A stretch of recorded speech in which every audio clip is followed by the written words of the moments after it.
গ্রামবাসী, আপনারা সবাই জানেন আমি নির্বাচনে দাঁড়াইছি।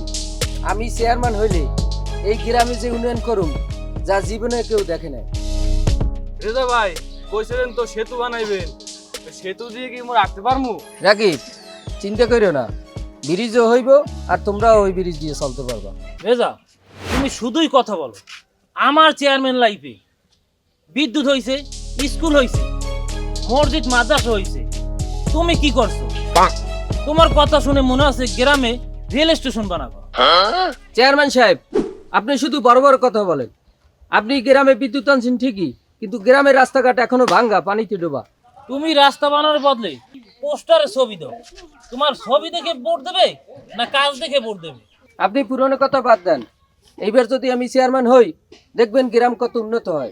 রেজা, তুমি যদি চেয়ারম্যান হও তাহলে গ্রামের মাটির ঘর পাকা বানাবা। পাকা ঘরের ইট কোথা থেকে আনবে? আমার নিজের টাকায় করবো। এই গ্রামের মানুষ আমার সঙ্গে থাকলে সব সম্ভব। আরে রেজা, তোরই তো টিনের ঘর, আগে নিজের ঘর পাকা কর, তারপরে গ্রামের উন্নয়ন কর। চেয়ারম্যান সাহেব, রেজা ভাই যদি চেয়ারম্যান হয় আপনি গ্রামে থাকতে পারবেন তো?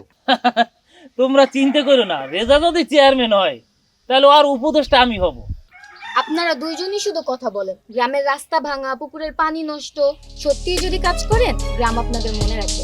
ঠিক আছে, আগে কাজ করি, পরে কথা বলি। দেখো রেজা, মানুষের সেবা করতে হলে শুধু কথা না, কাজেও নামতে হয়। তোমার পোস্টার কম লাগাও, কাজে বেশি মন দাও। ঠিক আছে চেয়ারম্যান সাহেব, আপনি বলছেন যখন, আগে কাজ শুরু করি, পরে পোস্টার টোস্টার লাগাই।